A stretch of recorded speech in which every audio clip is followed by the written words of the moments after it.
Hello, everybody. Welcome to the Rotoworld Football Show. It is Tuesday, January 14th, 2025. Remember the year yet again. 2025 is not a real year, by the way. No, it's not. Very, very messed up. This one sounds more futuristic It than does. ever. We went back to the future with the Minnesota Vikings on Monday evening, unfortunately, Denny.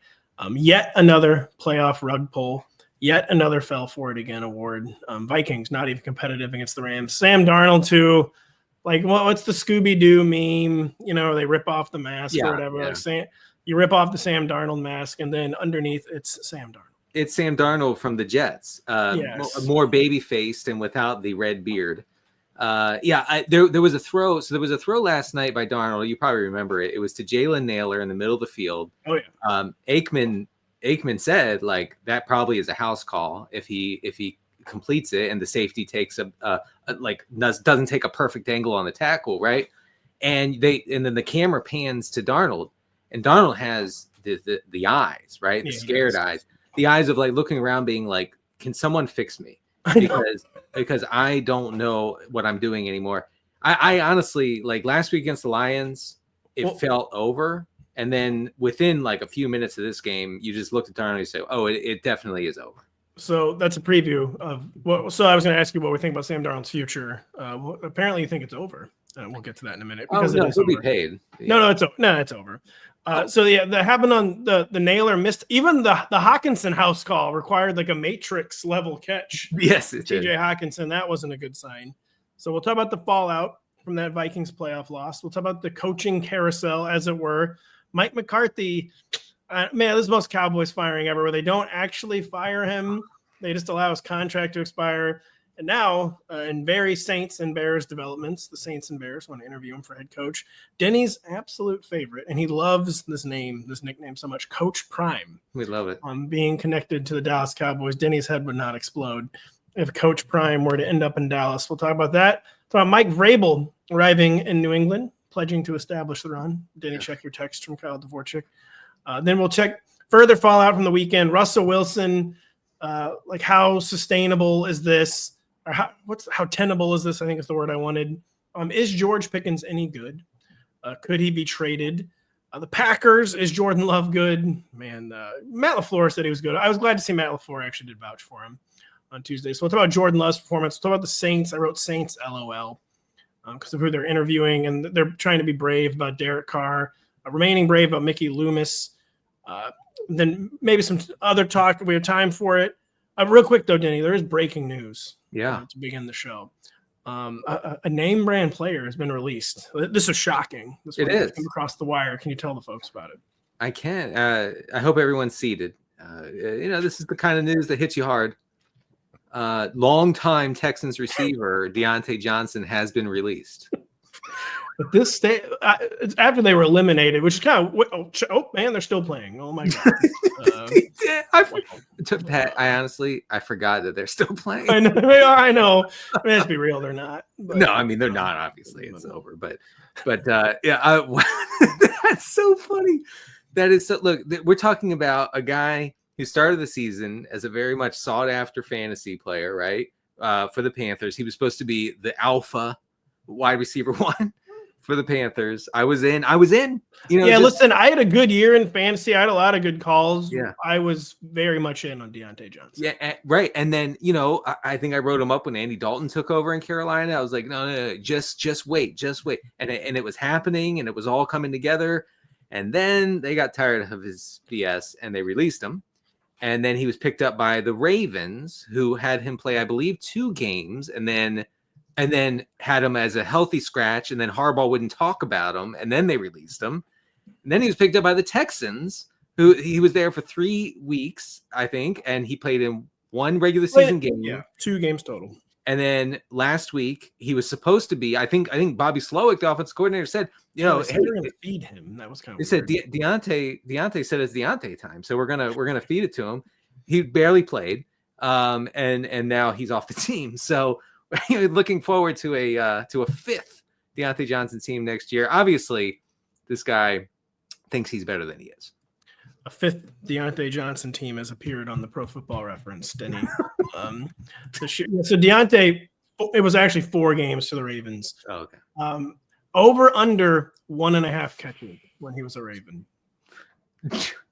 Over. No, hammer the under. And 1 catch in 4 games as a Raven for Diontae Johnson. 1 catch in 4 games.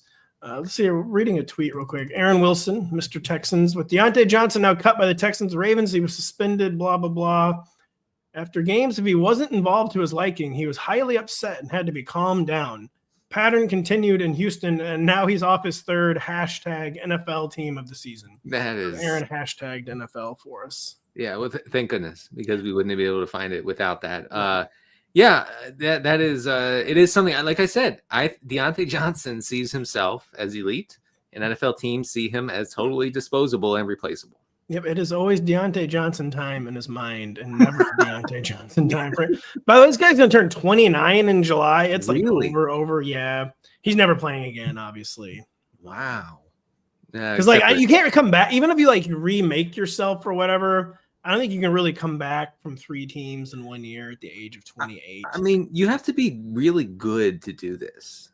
To play yourself off of teams, to like challenge teams, like to make a choice between putting up with your BS and keeping you. You actually have to be really good. You have to be like Terrell Owens, You do. And Diontae Johnson is like way worse than Adam Thielen, so it doesn't really work out for him. Is this a pro or con for Mike Tomlin, by the way, that this kind of just remained under wraps? Just like Antonio Brown, basically the entire time he was in Pittsburgh, it basically remained under wraps. I think it's a huge pro. I think it shows, Tomlin has something with players, like an ability to like harness players and like keep them under control.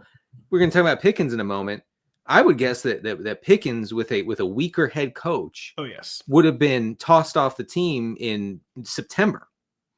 And he probably will be tossed off the team. Yeah, he's probably is strong, but he's very much trending in that direction. We'll get there later in the show. We do begin with the Rams Vikings, 27-9 Rams victory. I mean, technically an upset. The line was only 1. Then it moved to Phoenix, and it was 2.5. So an upset in the technical sense. We knew this was kind of like an upset alert spot. Yeah. I don't know if we knew it was like a boat racing spot. And, everyone was a little spooked by week 18 and the complete Sam Darnold no-show against the Lions, but like kind of like old memories coming back basically.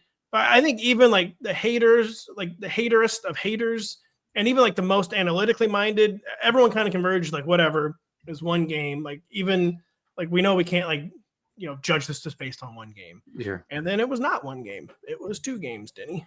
And it was. I will say the Vikings front office probably won't be quite as fixated on 2 bad games as like podcasters and fans and radio hosts, or will they? And does this, because the Vikings honestly were headed for like an all-time quarterback conundrum. Mm-hmm. Do we still think they are, or is it now just like JJ McCarthy full steam ahead for the Vikings, you think?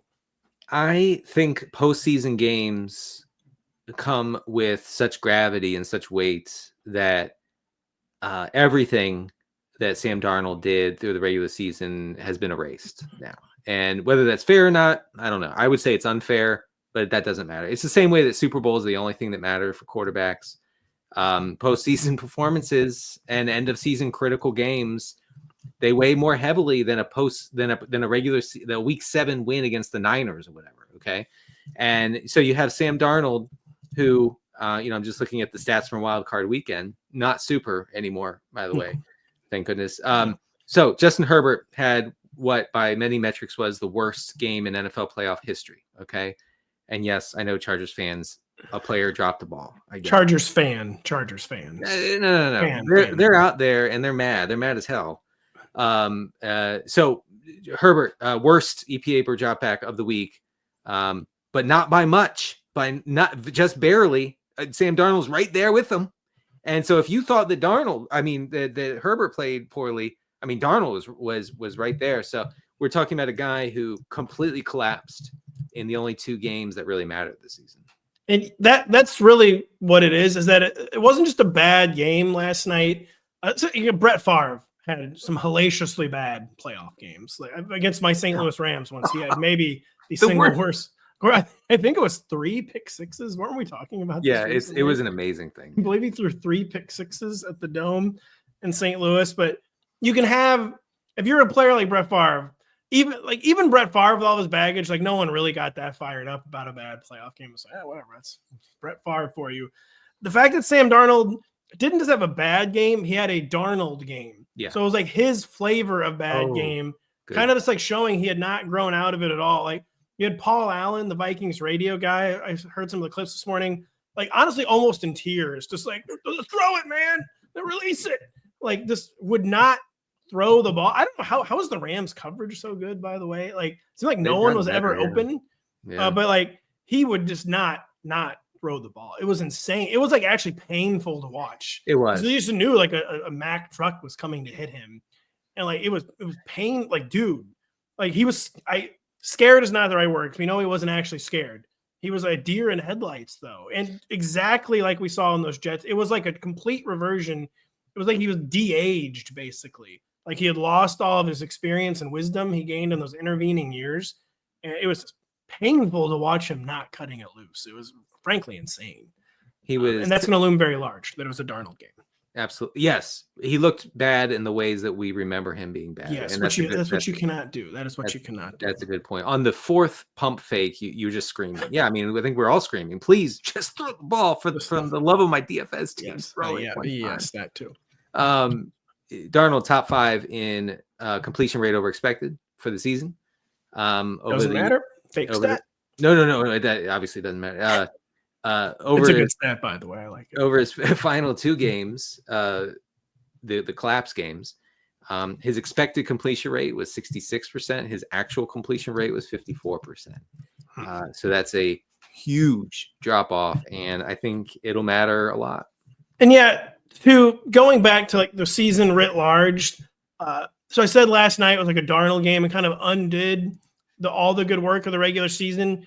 There was stuff during the regular season that was papered over too. He was a sack taking machine. We talked about it a lot on this show, and thankfully he mostly compensated with big plays.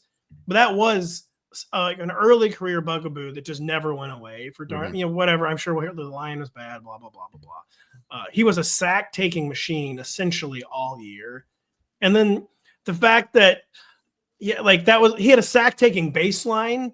And the fact that he still had like this sack-taking ceiling of 9 sacks in the biggest game of the year, I do think it'll probably be. I could still see them franchising him and trading him, although even that could be risky. Was anyone really gonna?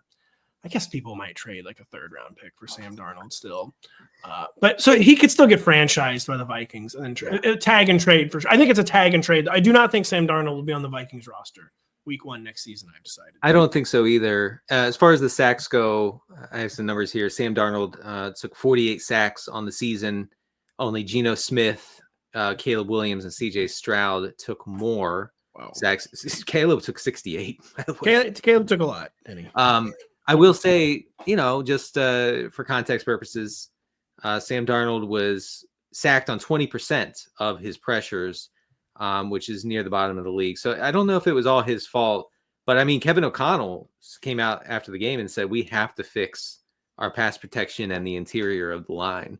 I think this might be a case where he was actually done in by the weakness of the line. And I'm not one to make excuses about that stuff. It's all like symbiotic though. Like the line we've seen, like there's plenty of times in like these superstars' careers where they have bad lines. Like, is the Bills line really that good? I guess maybe it is. And like superstars just figure out a way to not get sacked. Do. Like Mahomes had some really bad pass protection years, and it was never like sometimes he'd have games where he'd take 4 or 5 sacks. There was never ever like a narrative like Mahomes taking too many sacks. Because if he gets sacked 5 times in the next game, it's like, well, I'm not going to do that stuff again. Yeah, I mean, you got to throw it. Like that's it comes down to that. You have to just get the ball out. Darnold didn't do that, and I think he was a creation of Kevin O'Connell for most of this year. And that makes sense. I mean, Kevin O'Connell, Denny, got Josh Dobbs a nickname. Yeah, that's how good. That's how good. I mean, we should be talking about Hall of Fame for Kevin O'Connell already because of that. Josh Dobbs, not good. I mean, makes a great commercial, by the way. I love the commercial with Josh Dobbs. Yeah. The backup quarterback commercials are my favorite, but not a great quarterback. Not a great quarterback. What was I going to say about Josh Dobbs? I had a point to make. What was his name? Dr. Spachemin? What is it? Spaceman, Dr. Spaceman from 30 Rock, Spachimin. Yeah. By the way, I was one of those commercials. I witnessed good football player acting in a commercial recently. Oh, was it Jacoby Brissett? Jacoby Brissett is good in his progressive one. That's a really funny one. I love that he's in sweats. He's in sweats. He looks like a guy. Yeah, he just looks like a guy. I hate to say, I laughed at the I never like to admit commercials are good. I laughed at the George Kittle one recently. Which one is that? Someone said like, "Thank you, George Kittle," and he said, "Call me George Kittle." I forget why. I said that. That's good. I haven't seen that. Someone was actually good in a commercial recently, and the whole point was going to be that no football player had actually been good in commercials since Baker Mayfield. Oh, Peyton Manning, of course, is good. Peyton Manning is like the ultimate like theater kid. He's just like good at everything. Yeah, he's all right. Here's a weird. I know we have to move on, but here's a weird thing about Baker Mayfield. We don't have to move on. We have nothing else to talk about. Okay, then I can do 15 minutes on Baker commercial. When he was bad, he had a national advertising campaign. Several. When he was bad. Yes. Now that he's good, he has nothing. He has no public face. None. He's never on TV. He's completely vanished from public life, except for on Sundays. It is a very weird reversal. It is a very. I thought of who was good, by the way. I don't know if you'll agree with this, but I thought Aiden Hutchinson was kind of a natural in his bundle and save State Farm commercial. Oh, yes. Doesn't that just say bundle and save? Like it was one line, but he actually did like a little acting. Yeah. Like normally the football players, like they're like, I'm here to do the line read. Yeah. Like, no. well, can you do it this way? Like, listen, man, no. Like, I'm here to do the read, and that's it. It was one line for Aiden, but he like read it. He actually did a line read. It was really good. Mahomes is there to cash a check to read a line. Mahomes and that's is it. No. So he has no interest. With T-Mobile. By the way, oh God, the T-Mobile. By the way, the Aiden Hutchinson commercial. Oh shoot, what is it? Bundle and say. Oh, and Save. Look, if Jake from State Farm gets any more jacked, I'm afraid for himself. Listen, I appreciate all the money State Farm like lavishes on our national game of football, and you're a valuable sponsor, maybe even to several NBC properties. I would simply get a new ad campaign. Also, Jake, maybe just work on some cardio for a while. If you're getting too strong. He is seriously way too. Where he accidentally knocks over Derrick Henry and injures him in the commercial. Yeah, it looks like Sylvester Stallone in 1985. I mean, what's going on with this guy? Jake from State Farm should not easily be stronger than Derrick Henry. Right? Anyways, Sam Darnold, it's over. Cooper Kupp, is it even more over for Cooper Kupp? He has 5 catches in his past 4 games. I mean, is like combination of it being over and Puka being just so back? Like, what is going on with Cooper Kupp? By the way, listen, hater stat of the century. Yeah, Cooper Kupp. This was not my stat. It was a Twitter hater. Okay. Cooper Kupp and Kenny Golladay both came into the league in 2017, and they have the same number of 1,000-yard seasons. Denny. Holy cow! What is going on with Cooper Kupp and like his father time just ravaged him? All right. So here's the thing with Cooper Kupp is that over his past 3 games, he has run 64 routes and he has been targeted 7 times. That's like unimaginable. That's like Justin Watson level target rate. Okay. Like per route. And, meanwhile you have Puka Nacua with 30 targets over that same stretch on 78 routes. So the flippening has completely, taken hold here, and it's not a 1A 1B. It's a 1A and then like a 3C for Cooper Kupp. And the reason is, and I think we talked about this a couple weeks ago. Cooper Kupp's air yards per target has skyrocketed over the past like month. Okay. And that means he's not getting any of the easy button stuff. That's all going to Puka Nacua now. So as far as, just from a fantasy standpoint, going forward, I don't even know if Cooper Kupp has like a role, really like a reliable role, but for fantasy purposes, like a big game from Stafford doesn't necessarily mean that. Well, Kupp is what's going to happen if the Rams keep advancing? There's going to be like bracket, like sellout. Although I don't know, McVay can always free his number one. I was like, there's going to come a point where teams like force the Rams to throw to Kupp instead of Nakua, but that never happens with McVay. He's too good. He is too good. He actually good. has a play that they ran last night, and I know they ran it the last time in Week 17 when the starters played, where Puka runs and the snap is taken while he is still motioning across the line. He gets caught in the scrum of the offensive and defensive line, pops out, and is wide open. Like that's actually a play that they run. So yeah, you're right. McVay does get his guys open. What did you think of Troy Aikman, by the way? Troy, which we hope you're feeling better. This is not a bit. I genuinely love Troy. Like he's seriously one of my all-time favorite announcers. He's so cranky. Yeah, he was a little stuffy last night. Needed some hauls. I think someone said. What did you think of him comparing Puka Nacua to a fullback at one point? Did you catch that? I didn't catch that. Cooper Kupp was like in like a classic like movie like alley scene fight where they had like trash cans and he had like a knife somehow and he was just like bowling over people and then he just like bowled over like 3 dudes and Troy compared him to a fullback. He said he's not even a running back, he's a fullback, Joe. He's a thick receiver. Oh yeah, you know, he's huge. As we met him, he was big and scary in person. I don't know about scary. He was very nice. Well, he was very no. I don't mean disposition wise, but like he had an NFL body. Yeah. No, I mean if someone had said, Denny, Pat, you need to tackle Puka Nacua or your life is over, we would have been dead. Because some of the guys, are surprisingly small. He had the kind of body that would like explode us with his mind. Yeah, no, you could not.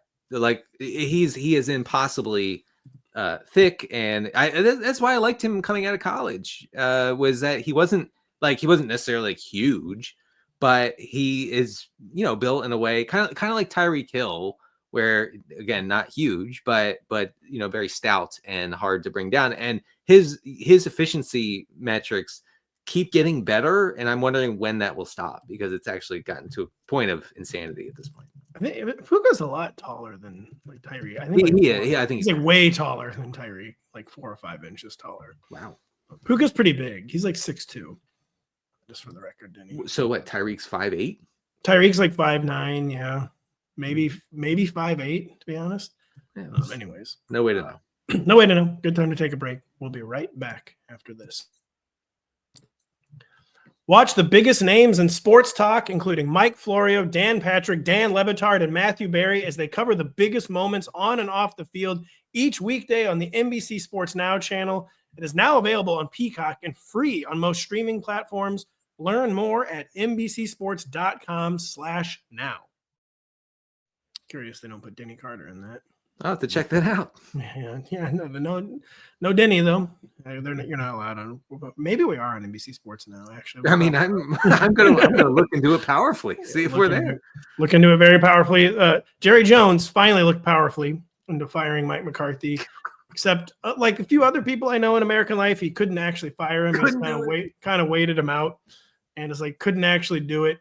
But he did do it by another name. Mike McCarthy is no longer head coach of the Dallas Cowboys. Is this maybe a careful what you wish for the Cowboys, by the way, for their fans and for fantasy managers? Cowboys fans all think they're still the premium brand in American football, which in some ways they are. And more people watch them on NBC, for instance, than any other team. They don't ever win important games. Fantasy managers, were convinced Mike McCarthy's a bad coach because he kind of is. But he turned out he was pretty good for fantasy the final few years in Dallas. Is this a careful what you wish for or not really? Can you only basically go with Mike McCarthy for so long, Denny? I think strategy-wise, McCarthy was good for fantasy.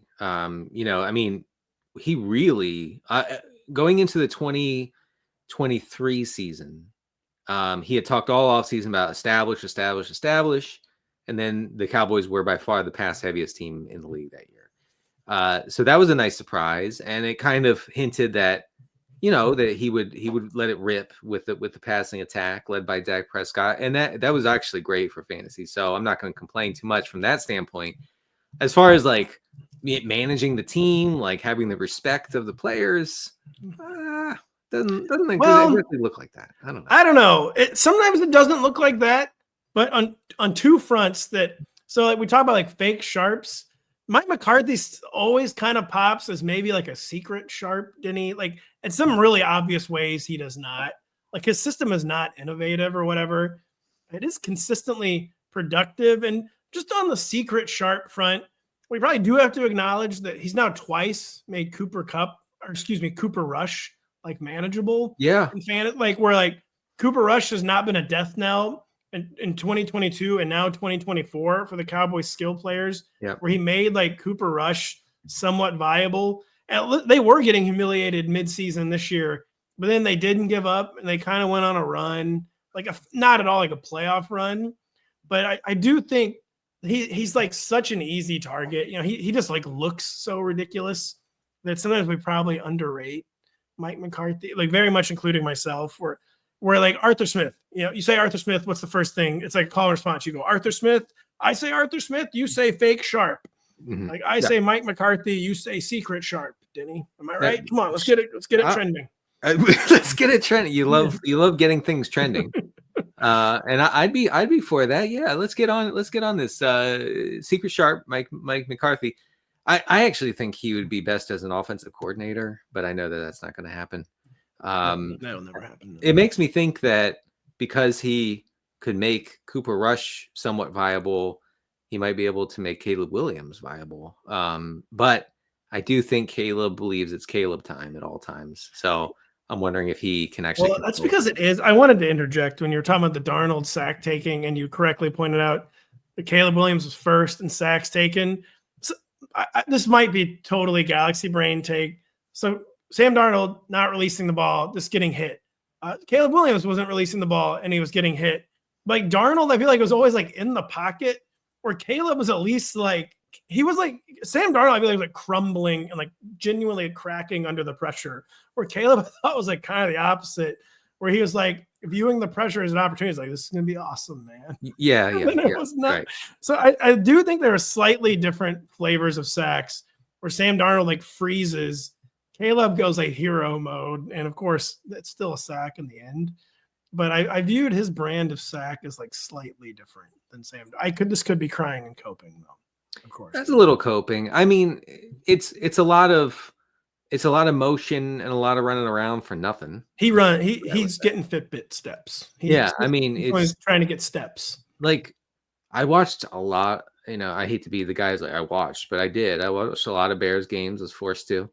And lots of running around, and that never worked out. Like it just didn't. And so he needs someone. I think McCarthy could be good for Caleb. Well, so yeah, McCarthy's interviewing at the Bears. He's interviewing with the Saints. The Saints is kind of like this. I don't know what the situation. The Saints. Oh man, like what are you doing? Like Saints need like a gut job. This is where like the contractor comes into the house. And he's like looking around for like 20 seconds. Like he starts talking like, well, can I at least take you upstairs? Right. Like you're trying to like, I'm going to show you the basement. I'm going to show you upstairs. I'm going to show you the bathroom. The contractor's like, no, like stop, man. Like, listen, like I can fix this, but it's going to be more money than I know you have in all your bank accounts combined. Like the contractor's just like leveling with you. Like that's not what I wanted to hear. I wanted you to fix my house. Like, dude, I can't do it, man. Like, no one can. No one. That's honestly what the Saints are at this point. Like if you come in and do a coach interview, so I just did this to courtesy to tell you this. I would tell if I was on the county board of administrators, I would tell them to condemn this house for your own safety. You're not this house. You might die in this house. But I would tell the Saints like you need to get out of the house. You need a totally new house, and you need an entirely new structure because I don't know what you're doing. Which is probably why they should just kept Rizzy, the Rizzler as the head coach. Because I mean, like, just let the guy like cook on pure vibes, just like running around screaming, like jumping on his players' backs when they recover a fumble or whatever. Like, just let's have fun. Let's do the vibes thing for a while because no like real like head coach, whoever takes his job is going to immediately lose it. It's a terrible spot. Let's cut out the middleman, Denny, and just make Taysom the head coach. Let's do it. And Taysom will call Taysom's number at the 1 yard line all the time. Also, too, let's just make this our Saints talk. We're going to talk the Saints later in the show, but the Saints season-ending press conference with Mickey Loomis was like kind of painful. where he said we have a great deal of confidence in Derek Carr. Oof. Then he did also admit that Derek Carr's cap number is 51 million next year. What? And yeah, it's 51 million. And they were like, is that viable? And he was basically like, I'll get back to you. He was basically acknowledging that, yeah, we're gonna have to do something about that. He claimed though that he had confidence still in Derek Carr. He very much claimed he still had confidence in himself, planning on making no changes to the Saints front office. Yeah, I mean, I guess there's really not much to add to what we just said. Like, is there any optimistic Saints take? Because the Saints have, to their credit, I guess, they have like undead zombied a few times, but never without Sean Payton. And there's no Sean Payton. Too, he was very defensive. There was several lines of questioning, like, why aren't you guys moving on from the Sean Payton era? He's like, no one has ever moved on harder than we have. Like, he was very, very sensitive about it. But like, yeah, with no Sean Payton walking the door, are there any optimistic Saints take whatsoever for 2025? Or is this just like the most doom? This makes like the Steelers situation look hopeful, basically. Oh yeah, definitely. Yeah. We talked a lot about the use of motion and play action in the Saints offense early in the season compared to the rest of the season. And I just wanted to note that they ended the year with a 25% rate of play action plays. Okay, 25%. Let me read you their early play action play rates: 42%, 67%, 33%, 27%. So we're talking a team that completely abandoned the thing that was making them kind of cool on offense the minute that they started to face deficits. And that's not really how that's supposed to work. Like, no. You don't only use the cool stuff when you are playing from ahead. You can also use it when the game is close or when you're trailing. So, the offensive coordinator, who is he keeping his job? Has he been fired? Does anyone know? Is there any way to find out? No. No. They're bringing in an entirely new coaching staff. Yeah. So yeah, they're gonna have to figure that out. I mean, Derek Carr was, if he sticks around, actually was really good with the play action usage and with the heavy motion stuff. He completely collapsed when they took that away from him. So it's something to note. I think the Saints chose. You're gonna agree with this because it's basically what you just said. It was like they chose losing with honor over the risk of embarrassment, which of course just led to even more embarrassment. Because like you said, they got behind. It seemed like they just didn't want to look ridiculous, like taking like 12-yard sacks on play action or whatever. Whereas it's kind of like the inverse of what the Vikings did. Where like all year, no matter whatever, like we got to manage and manipulate Sam Darnold. Like maybe this will blow up on our faces when it matters most, which it did. But you'd rather have your season go down in flames when you're 14-3 than when you're 3-14. Yeah. Like at least they had like flames to go down in, essentially. Whereas like the Saints, like, yeah, the second it didn't work, they're like, well, this is too embarrassing. Like we can't do this. Even though it was working more often than it was not working. It was, yeah. And it seemed like, yeah, they adopted the mentality of losing by less instead of like maybe winning and pursuing upside, which of course, yeah, just made the whole thing more embarrassing. Losing by less. That's the Saints way. It is the Saints way. And the Saints way was when you try to lose by less, you end up losing by more. It's definitely counterintuitive. You gotta try to win. It turns out you do. The Cowboys, Denny, might try to win with Deion Sanders, the head coach of the University of Colorado, who Denny's a certified Deion hater, by the way.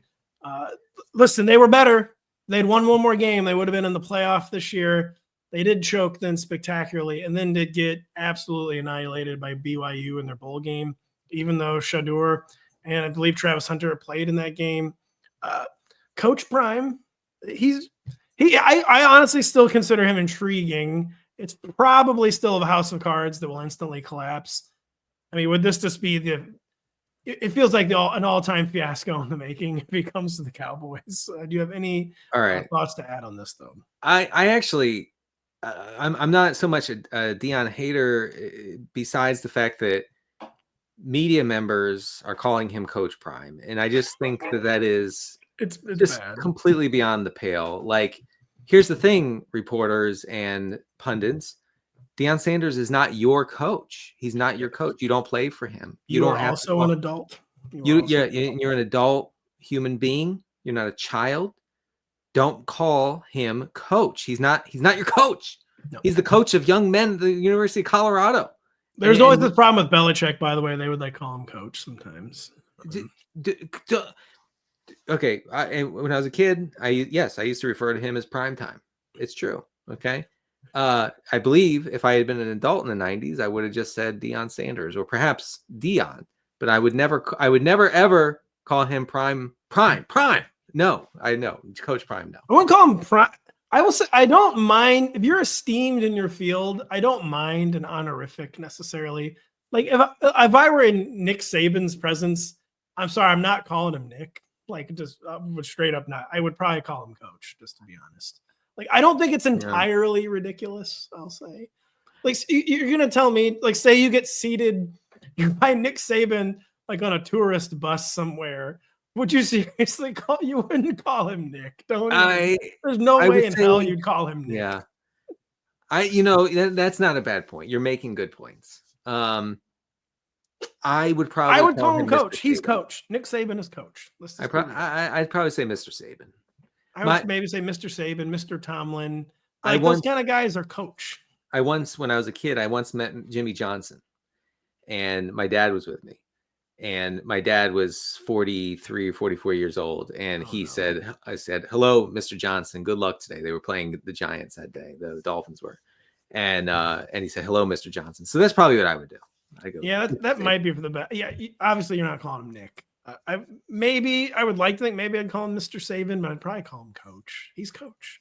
He's America's coach. Anyway, getting back to Deion with the Cowboys, I think any head coach can be successful if they delegate properly. And I actually do think that Deion seems like the kind of guy who knows what he doesn't know. Yes, he does. He delegates very well. And so he delegates. And so he's not one. He doesn't strike me as someone who would micromanage the offense or micromanage the defense or really have much hand in anything unless things were going really awry. He would be there to be like a Mike Tomlin, like a player's coach, knows what motivates them, knows how to get under the skin when necessary, knows what they need emotionally and as players.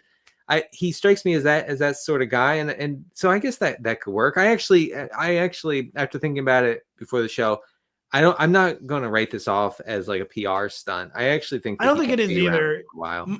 My level of intrigue with Deion is that when you're kind of surrounded by a circus and you're literally called Coach Prime, they're making 2 or 3 documentaries about him at any given moment. There's sort of Never Not a new Deion Sanders documentary. He's been on 60 Minutes twice too. This is not a joke. When it kind of seems like a party, your surface level perception would be he's not a serious coach. It's a party atmosphere. He's very hard nosed and old school. Actually, he's very gruff. He's not a player's coach in that sense. He's more of a tough love coach. And not many guys try to pull that off in the NFL. Very few guys could pull that off in the NFL when everyone's a millionaire now. That old model is just kind of dead for economic reasons. You can't be the boss of 53 millionaires. You have to be more a guide and a leader. Whereas Deion is a rarefied air where he could pull off the old school, really gruff, hard-nosed coach. So it is interesting from that perspective. He could be a hard-nosed old school coach. He could be Mike Ditka with cool glasses, in a hoodie, and so I respect his beard game. The beard game is out of control. It's very good. And it grows so fast. I feel like 1 week he's clean shaven, the next week he has a huge beard. A huge Santa beard. Anyway, I actually think that it's not the worst idea. And naturally, he was always going to become the coach of the Dallas Cowboys. The reason it would fail is that so far he's overcome the circus type atmosphere. Deion with the Cowboys and Jerry Jones and the media market and the ESPN fascination, I just kind of don't know how that would not implode upon itself. It is this too much. It is a lot. It's too much, probably. It is a lot. Here, let me give you an example of how I think he would be a better coach than Mike McCarthy for the Cowboys. Okay, for a team that's in the spotlight to such a degree, right? Micah Parsons, all this guy does is podcast. Okay, like I don't know when he has time to practice, to work out. I don't even know how he has time to play on Sundays. He's always podcasting. I feel like Deion Sanders would be like, enough of that. Like you got to, are you a podcaster or you a football player? Like you got to, Mike McCarthy could not do that. Literally could not do it without alienating everybody on the team. That's true. So I think Deion has the gravitas to come in and be like, stop podcasting, Micah. Stop constantly making horrible headlines for the entire team because you podcast 40 to 60 hours a week. Did you know that Deion Deion has a show? This is not a joke. Deion has a show on Tubi. I didn't know that. He has a show. This is not a joke. There's a show on Tubi, whatever that is. I know it's very popular with a lot of people. Tubi hasn't made it into the Daugherty household. Tubi. I think I could find that by speaking into my Comcast remote. You could. I'm sure you could. Your Xfinity remote. So to be clear, as you know, I'm a massive fan of chaos. Like this has to happen. Like this absolutely has to happen. Deion has to be Cowboys coach. By the way, producer Adam talks about, mentioned Dan Campbell here as like a really good CEO for the Lions. And I actually think that's the model I think that Deion could take on. Like they're different personalities, though. I will say they are very different personalities. Sorry. Yeah, totally. Yeah, no. You're right. Totally different personalities. But I think they have the same sort of authority. I think Dan Campbell could call out a superstar and get away with it. And he also doesn't micromanage. That's the thing. I just feel like some head coaches, Sean Payton, for instance, cannot help but to micromanage every single thing that happens on the field every week. I don't think that really works in the modern NFL. I think you have to have specializers who are going to take control of an offense or a defense, and then Deion can be the CEO, like Adam says. Well, it's funny when you said Deion will come in and tell Mike Parsons to stop podcasting. That is what Sean Payton did to Russell Wilson. Yeah, all right. Remember, he took away his parking spot. Because I think Russ was parking in the coach's spot or something. Well, he had a whole wing of the headquarters. That's right. Yeah, he had an office. He had an office. Yeah, he had an office. And Sean Payton said, this is a quote. He said, "Look, this guy's going around kissing babies like a politician. Enough of that." That was a reality check for old Russ. The similarities between Campbell and Deion is that they kind of keep it fun. But they always while commanding respect. Like it never does turn into a circus. Like they keep it. They're not dictatorial, but they command respect. Deion might be a little more dictatorial than Dan Campbell. Anyways, it'll be very fascinating. I hope to see it. We don't have to hope to see Mike Vrabel in New England. He is there. It was the ultimate worst kept secret head coach. The second they fired Gerard Mayo, everyone's like, oh, it's gonna be Mike Vrabel. Yeah, and it was. He's talking about running the ball. Listen, he'll probably be a better head coach than Gerard Mayo was, at least at this stage of his career. He was the ultimate, his Titans teams were this. What is the phrase? The sum was greater than the whole of its parts. Yeah. Mm-hmm. Until it wasn't. For 4 years that worked. The final 2 years, it very much did not work. He seems like he can get a lot out of a little. But then, he is the class two, he just kind of like Arthur Smith. He insists, his disciple Arthur Smith. He insists on making it hard on himself. Whereas, I coach one way, and that's the right way, and that the right way involves never passing. Never. So, what do we think about Mike Vrabel in New England, Denny? Yeah, I saw the quote where he's talking on some sort of Patriots media conglomerate situation. I don't even know. Read the comment Kyle sent to us about it then too. Okay. No, don't read that. I'm sorry. I didn't. I didn't see that text from God, no, don't read that one. Where he said that. So Vrabel said that he looked into the numbers, and quarterbacks that dropped back more than 50 times had a winning percentage of 22% in however many recent years, right? Yes, that's how it works. That's how that works. When you're forced to drop back 50 times, that means that you're losing, sometimes by a lot. Okay. Yes. And so you're not going to win. So you're going to have a poor. He did do the necessary caveat, and he said Tom Brady is the one who has a 70% win rate or something when he drops back 50 times. Whatever. Okay. All right. Thank you for that. So, but I feel like he seems like a sharp guy to me, but that's a really not sharp comment. Like he should know causation. Like he should know that. Well, like is it like a Belichick thing where he just throws red meat and like bait to the press? Because like Belichick, they always did the classic, like spoke like and what's an analytic, and then he would like coach very analytically. Vrabel did not coach analytically in Tennessee. No, he didn't. I don't know. I don't know whether to think that he actually believes that that's a problem. Like, oh, teams are like willingly and willfully dropping back 50 times as a strategy. No one's doing that. No one's doing that. And so I'm thinking, it'll be just a return to Vrabel ball. I'm thinking the Patriots offense will maybe be slightly better for fantasy, but not much. I would see the Patriots offense as a total fade for next year.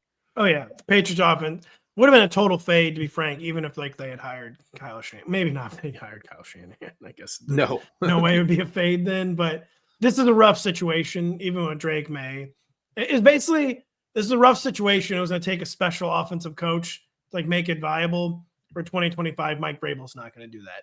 Mike Vrabel, he's like kind of like Jim Harbaugh in that he instantly gets you back to fundamentals and basics, which is always good. He's like a high baseline guy. He's like a rules knower. Mike Vrabel is always one of those guys like Jim Nantz, Tony Romo, but I don't know what Vrabel's talking with the refs about. Like he was always like doing loopholes and stuff, kind of like Belichick, kind of like John Harbaugh. I remember he drove Belichick insane in that one playoff game where he did. I think it was like some penalty time loophole. Yeah, and he kept doing it, and Belichick was like about to have a coronary. That's kind of stuff that Belichick always does. He's one of those guys. That's how John Harbaugh is. Like John Harbaugh has announced that all 11 players are eligible. Yeah. And like that's how so Vrabel's like a high baseline guy. Not sure about the ceiling though. I mean, I will say I was looking at EPA data and Vrabel's Titans during his time as head coach, top 10 in EPA per play. So they did a lot with Ryan Tannehill. So it's very interesting. It got bad near the end. Was the curious part about Vrabel ball. Is that he overachieved for 4 years and then it like spiraled and collapsed. Yeah. So interesting. We have a few more things to talk about. We'll be right back after this. It's Derby Day. They say Derby. I say Derby. In North London, second place Arsenal takes on Tottenham in the biggest Premier League match of the week. Watch live Wednesday at 3 p.m. Eastern only on Peacock. Yeah, they pronounce it Derby for some reason. You always hear about like the West London Derby, but it's Derby. The word is Derby. I've never heard that. I'm just glad, speaking of non-football sports, I'm just glad that the PGA Tour remains in the Western time zone because I enjoy that very much. The PGA Tour is looking very powerfully into leaving Hawaii sometime in the next month. Like we're running out of islands with courses. I personally am in favor of the PGA Tour never leaving Hawaii. Let me watch golf at 10 p.m. every night, please. I meant to turn on the Maui tournament and I forgot. That's because I was watching Russell Wilson and the Steelers, and it was like, why am I watching this? This one's a little more complicated than Sam Darnold because less was expected of Russ. Totally different situation. Russ mostly delivered on low expectations, except for not even really. It kind of just collapsed completely at the end. But how bad was he actually?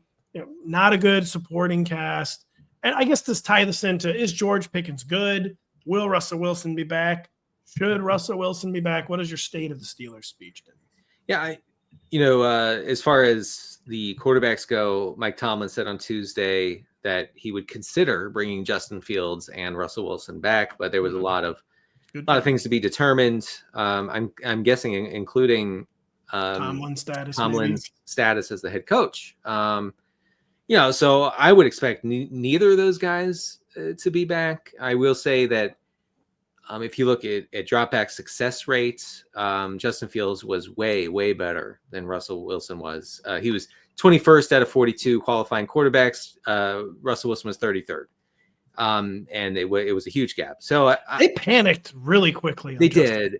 Really quickly. I don't know if Justin Fields got an actually fair shake there. I think that the thesis was we need someone to get the ball to Pickens. And that did work. That actually did work for a little while. But it turns out Pickens is not as good a deep ball catcher as I thought. I had some numbers to share with the folks about Pickens, because you asked me, is he good? And I thought I would come away with a clear answer, and I thought the clear answer would be yes, but I don't have a clear answer. So he did have 45% of the air yards for the Steelers. That's the fourth highest rate in the NFL, behind only A.J. Brown, Malik Neighbors, and Cortland Sutton. That does demonstrate some ability to like command the ball. At 45% air yard rate is crazy. His contested catch rate, Pat, was not good. Like he weighs like 180 pounds. He looks like he weighs less than me. Well, I thought if you would have said, is he good? Is he good with contested catches?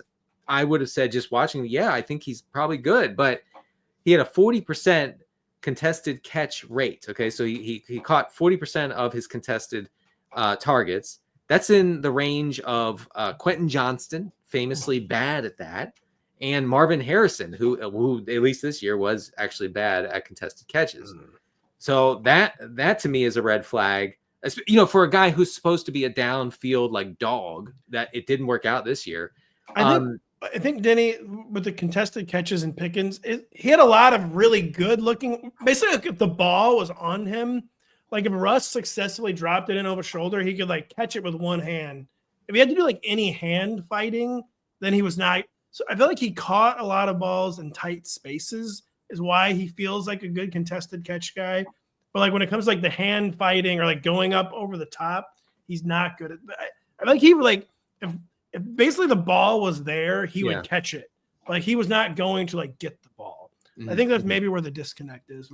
Because in my mind's eye, I see Pickens with a guy like right on him and him like one-handing the ball over the shoulder, basically. Where like he will catch it, but like he's not doing the work, basically, kind of deal. Yeah, I do think his awareness of where he is on the field is pretty spectacular. It is. And there is no metric to measure that. So I think he has that going for him. Maybe with a better quarterback, he would pop, in that stat like that. I don't know. I will say from a fantasy standpoint, deeply inefficient this year. If you look at a metric like fantasy points per route run, he was 58th out of 120 qualifying receivers, the same rate as our same fantasy points per route run as Jacoby Myers and Darnell Mooney. Good. That's not. I don't see the problem. That's not, or as Kyle would call him, Jack Myers. He was. I think that was me, actually. Was that? I thought that was me. Oh, was it you? Yeah. Well, I thought it sounded like a Zoomer thing to me, man. I always shorten people's names, kind of as a bit, but no one ever likes it. I didn't like it. I didn't like it because you kept saying I need one more Jack reception, and I'm like, yeah. No idea who Jack is. No, that's me. I always do that. No one ever likes it. Well, the important thing is that you keep trying. No one ever likes it. Oh man, we have some news here about Vrabel. Josh McDaniels on the list of potential OCs. Dude, they crapped. You cannot. They became an owner franchise. You cannot become an owner franchise, man. Like it's over. The owner cannot be suggesting offensive coordinator. That's unreal. And like, listen, I know he witnessed. You might think it's an imperfect analogy. He's basically saying, I saw Josh McDaniels on TV and he always seemed good. Like you cannot have the owner doing this stuff. Like, it is amazing how many things in American life are decided by who does well on TV. Yes. Yep. Anyway, Josh McDaniels. What else are you talking about, Denny? Other coaches. Pickens. So, and actually, Mike DeFabo, the Steelers beat writer for the Athletic, who's been on the show, had a good piece today. We blurred about it, where it says the Steelers should consider trading Pickens this year and going after another, high-profile free agent wide receiver like T. Higgins, DeAndre Hopkins, something like that, right? And honestly, the news in that Mike DeFabo piece was that George Pickens was late to the Christmas Day game against the Chiefs. Yikes. So that to me says that they have lost Pickens. That Tomlin has lost Pickens. Well, yeah, Pickens. They asked him. Did you see the famous clip after the game? They asked him if he expected improvement from the offense in 2025, and he just said, "Nah." Yeah, he was not a happy camper. To be honest, I kind of like when receivers hate life after they lose. Like Justin Jefferson in like the second quarter last night was already pouting. He needs to probably take it a little less hard. But I think that was crazy. He was already like he had seen a ghost. I feel like Justin Jefferson needs to do less pouting. I feel like Justin Jefferson's the classic. The second there's any adversity, I know. I mean, come on, man.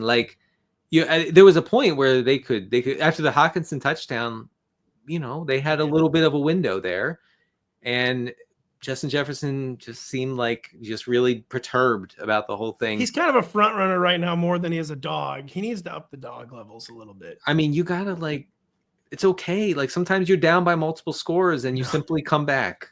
Come on, man. You gotta do it. Come back. Yeah, he was tuned out from the mid second quarter. It wasn't a good look. I will be honest. It was a bad look, and it's not the first time we've seen that from Justin Jefferson, who clearly he cares a lot, and that's good. Yeah.